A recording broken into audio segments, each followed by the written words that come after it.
Hello students, video शुरू करने से पहले प्लीज चैनल को लाइक, शेयर और सब्सक्राइब जरूर करें।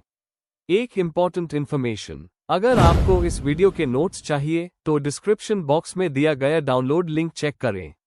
Thank you. चलिए शुरू करते हैं। इस वीडियो में हम पढ़ेंगे MES 82 human development during early childhood के प्रीवियस ईयर क्वेश्चन और most important questions with answers. ये क्वेश्चंस आपके एग्जाम के लिए बहुत इंपॉर्टेंट है। अगर आपने ये अच्छे से कर लिए तो एग्जाम निकलना पक्का है। Let's begin. Question 5, explain the various verbal tests of intelligence. Question explanation. इस क्वेश्चन में हमें बताना है कि वर्बल इंटेलिजेंस टेस्ट्स क्या होते हैं, इनका पर्पस क्या है और कौन कौन से टाइप्स के टेस्ट्स यूज किए जाते हैं। साथ ही हमें यह भी समझाना है कि ये टेस्ट्स कैसे लैंग्वेज बेस्ड रीजनिंग, कॉम्प्रिहेंशन और वोकैबुलरी स्किल्स को मेजर करते हैं। Answer. Introduction. Verbal tests of intelligence वो टेस्ट्स होते हैं जिनके जरिए किसी व्यक्ति की बुद्धि और सोचने समझने की शक्ति को लैंग्वेज के माध्यम से मेजर किया जाता है।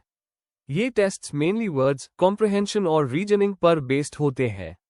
इनका यूज स्कूल, क्लिनिक और जॉब सिलेक्शन में बहुत कॉमन है। क्योंकि ह्यूमन इंटेलिजेंस और लैंग्वेज का डीप कनेक्शन है, इसलिए वर्बल टेस्ट्स एक इंपॉर्टेंट पार्ट होते हैं साइकोलॉजिकल असेसमेंट का। Main body. 1. मीनिंग और nature of verbal intelligence tests. Verbal tests उन लोगों के लिए डिजाइन किए जाते हैं जो पढ़ लिख सकते हैं और लैंग्वेज को समझते हैं। ये टेस्ट्स वोकैबुलरी, कॉम्प्रिहेंशन, मेमोरी और वर्बल रीजनिंग जैसे एरियाज को चेक करते हैं। इन टेस्ट्स में नंबर्स या फिगर्स काम आते हैं, पर वर्ड्स और उनके मीनिंग्स ज्यादा इंपॉर्टेंट होते हैं। Example, Wechsler adult intelligence scale wise में वर्बल सबटेस्ट्स होते हैं जैसे वोकैबुलरी और कॉम्प्रिहेंशन। 2. ऑब्जेक्टिव्स और importance of verbal tests. Verbal reasoning का असेसमेंट। ये टेस्ट्स दिखाते हैं कि व्यक्ति वर्ड्स का यूज करके कैसे सोचता और रीजन करता है। लैंग्वेज स्किल का इवैल्यूएशन। ये टेस्ट सिनोनिम्स, एंटोनिम्स और सेंटेंस स्ट्रक्चर समझने की कैपेसिटी चेक करते हैं। Predictive value. एकेडमिक सक्सेस और वर्बल परफॉर्मेंस को प्रिडिक्ट करने में हेल्पफुल होते हैं।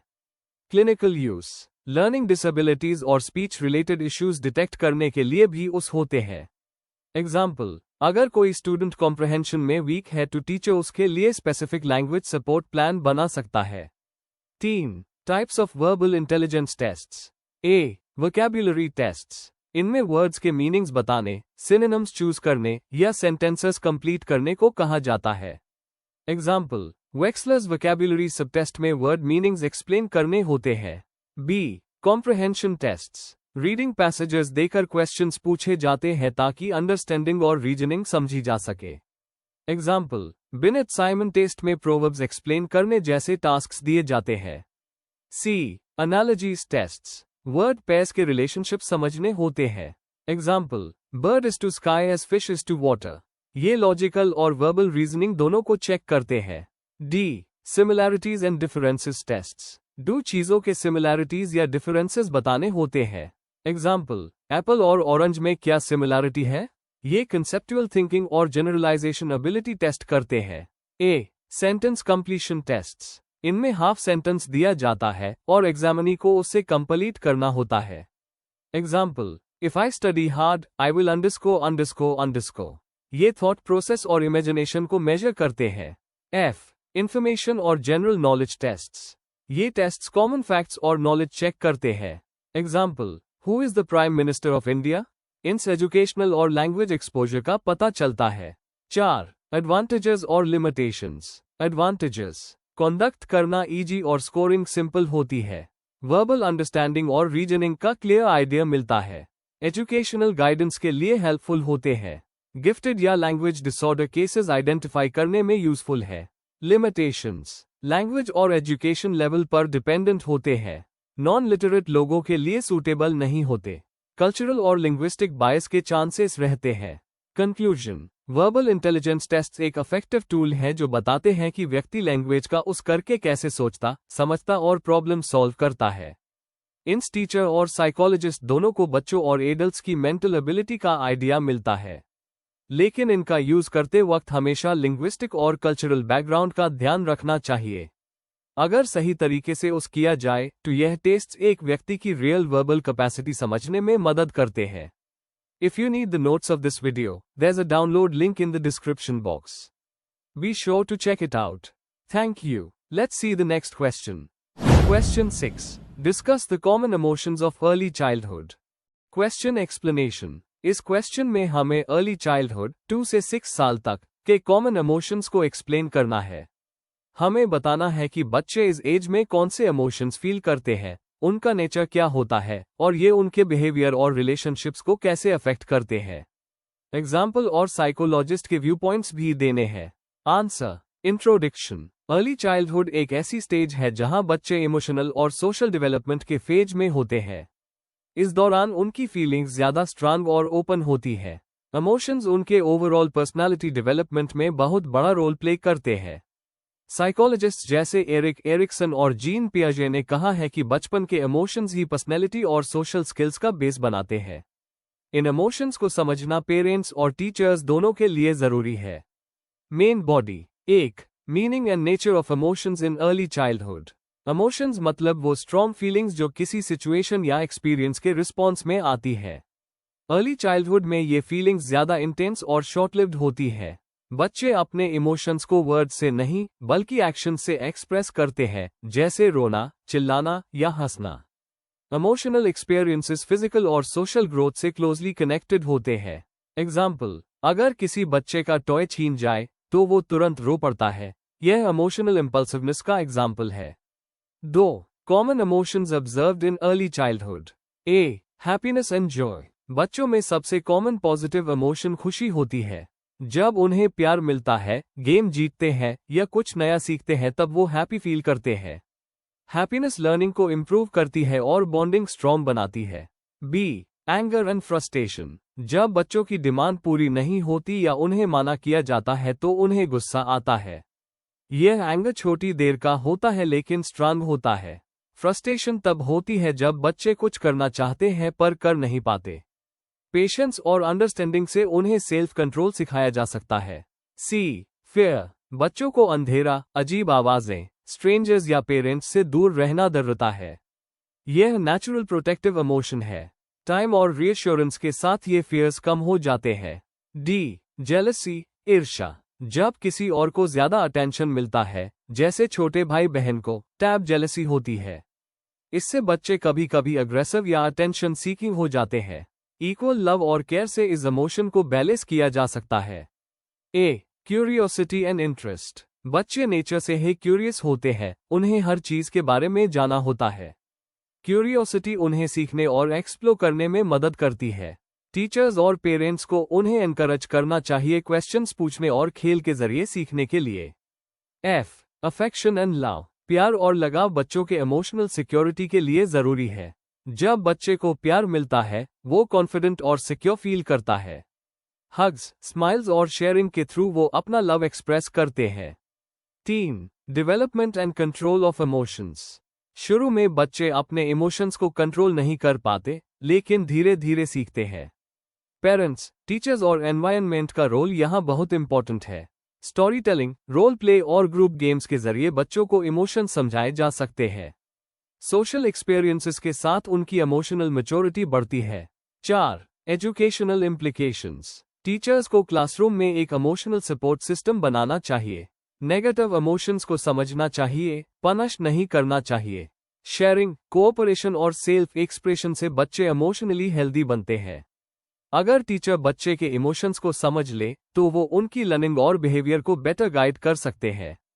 कंक्लूजन। अर्ली चाइल्डहुड के इमोशंस बच्चों के पर्सनालिटी डेवलपमेंट के लिए बेस तैयार करते हैं। यह इमोशंस स्ट्रॉन्ग होते हैं पर सोशलाइजेशन के साथ बैलेंस हो जाते हैं। अगर पेरेंट्स और टीचर्स उन्हें पॉजिटिव डायरेक्शन दें, तो बच्चे इमोशनली स्ट्रॉन्ग और कॉन्फिडेंट बनते हैं। If you need the notes of this video, there's a download link in the description box. Be sure to check it out. Thank you. Let's see the next question. Question 7. Explain the characteristics of GOG age. Question explanation. इस question में हमें GOG age के main features समझाने हैं, मतलब ये stage किस age group की होती है और इस टाइम पर बच्चों में कैसे फिजिकल, इमोशनल, सोशल और इंटेलेक्चुअल चेंजेस आते हैं। हमें एग्जाम्पल्स और एजुकेशनल पॉइंट्स भी बताने हैं।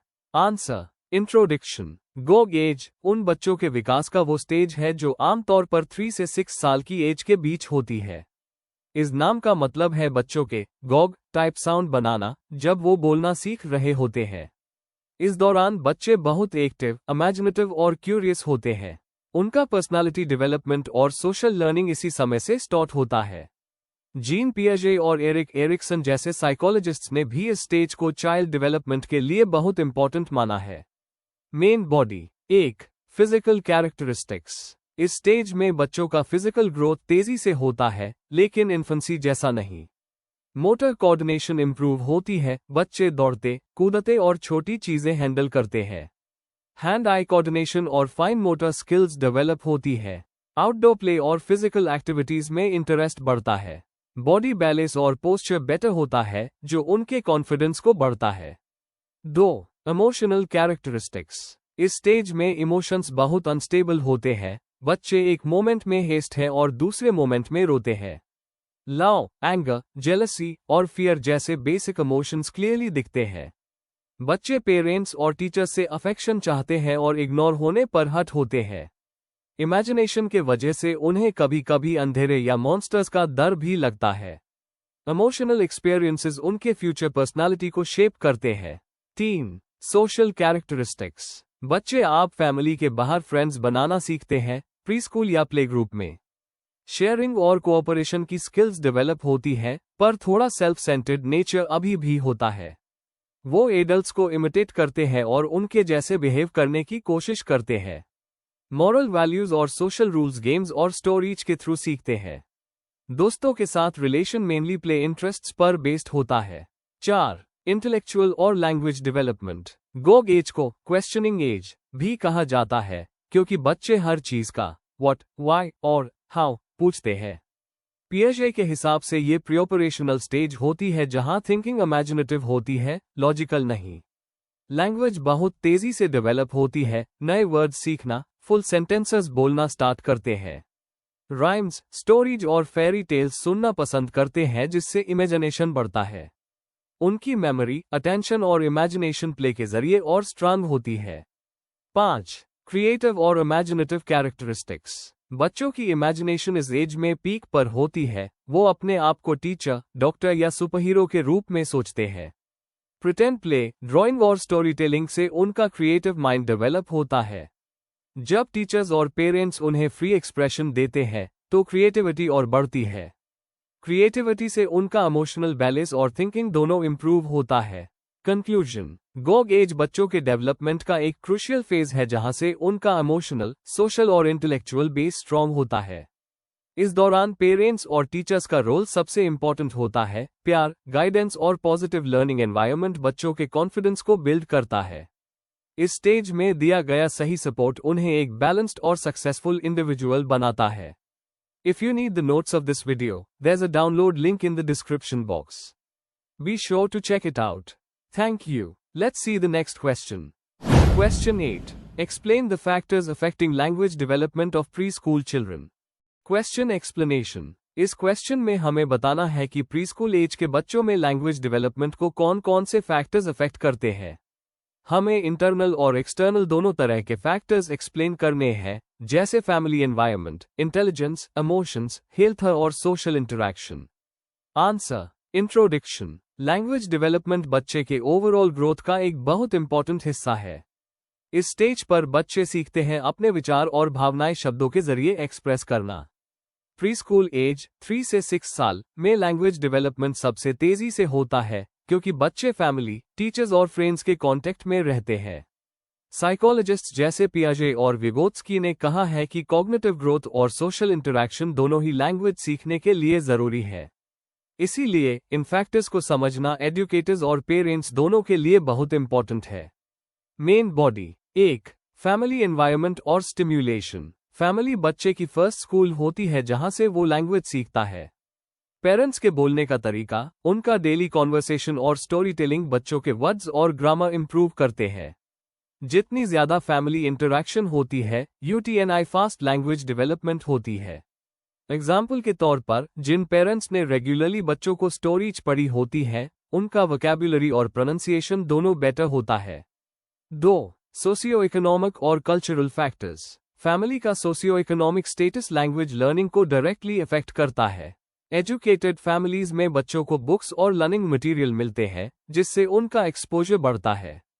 कल्चर भी कम्युनिकेशन स्टाइल को शेप करता है। कुछ कल्चर्स बच्चों को फ्रीली बोलने एनकरेज करते हैं, जबकि कुछ में रिस्पेक्ट और साइलेंस ज्यादा इंपॉर्टेंस पाता है। ये डिफरेंसेस बच्चों के बोलने और समझने के पैटर्न को अफेक्ट करते हैं। 3. इंटेलिजेंस और कॉग्निटिव डेवलपमेंट। बच्चे की इंटेलिजेंस जितनी हाई होती है, वो यूटीएनआई फास्ट लैंग्वेज सीखता है। पियाजे के हिसाब से जब कॉग्निटिव एबिलिटी बढ़ती है, टैप चाइल्ड एब्स्ट्रैक्ट सोच और सेंटेंस फॉर्मेशन में बेटर होता है। इंटेलिजेंट बच्चे ग्रामर और वोकैब्युलरी जल्दी पकड़ लेते हैं, जबकि लो आईक्यू वाले बच्चे थोड़ा स्लो प्रोग्रेस दिखाते हैं। 4. इमोशनल और सोशल इंटरैक्शन। इमोशनल सिक्योरिटी और सोशल एक्सपोजर लैंग्वेज के लिए बहुत जरूरी है। जब बच्चा अपने आसपास के लोगों के साथ कंफर्टेबल और सिक्योर फील करता है, तो वो अपने विचार कॉन्फिडेंटली एक्सप्रेस करता है। वाइगत्स्की ने कहा था कि लैंग्वेज लर्निंग सोशल इंटरैक्शन के जरिए होती है, मतलब बच्चे दूसरों से बात करते हुए सीखते हैं। अगर बच्चे को नेग्लेक्ट या फियर फील होता है, तो वो कम्युनिकेशन से दूर हो जाता है। 5. फिजिकल और health factors. Hearing loss, speech problem या क्रॉनिक इलनेस जैसे फिजिकल इश्यूज लैंग्वेज डेवलपमेंट को स्लो कर सकते हैं। सही प्रोनंसिएशन और अंडरस्टैंडिंग के लिए ईयर्स और स्पीच ऑर्गन्स का हेल्दी होना जरूरी है। न्यूट्रिशन भी एक फैक्टर है। अगर बच्चा मैलनरिश्ड है तो उसका ब्रेन डेवलपमेंट स्लो होता है, जिससे लैंग्वेज पर इफेक्ट पड़ता है। 6. एजुकेशनल एक्सपोजर और media influence. Preschool education language learning के लिए स्ट्रक्चर्ड एनवायरनमेंट देता है, जहां राइम्स, स्टोरीज और कन्वर्सेशंस होती है। टीचर्स सॉन्ग्स और रोल प्ले के थ्रू बच्चों को एक्सप्रेस करना सिखाते हैं। मीडिया जैसे कार्टून्स और टीवी भी हेल्प करते हैं, लेकिन अगर उनका कंट्रोल ना हो तो बच्चा पैसिव लिसनर बन जाता है। कंक्लूजन। तो ओवरऑल लैंग्वेज डेवलपमेंट एक कॉम्प्लेक्स प्रोसेस है, जिसमें बायोलॉजिकल, इमोशनल और एनवायरमेंटल सभी फैक्टर्स रोल प्ले करते हैं। फैमिली सपोर्ट, एजुकेशन और हेल्दी सराउंडिंग्स बच्चे की लैंग्वेज स्किल्स को डेवलप करते हैं। अगर इन फैक्टर्स पर ध्यान दिया जाए तो हर बच्चा एक कॉन्फिडेंट कम्युनिकेटर बन सकता है। Before we end, please like, share and subscribe the channel for more such study materials and one important information। अगर आपको नोट्स चाहिए तो डिस्क्रिप्शन बॉक्स में डाउनलोड लिंक दिया हुआ है, जरूर चेक करें। Thank you.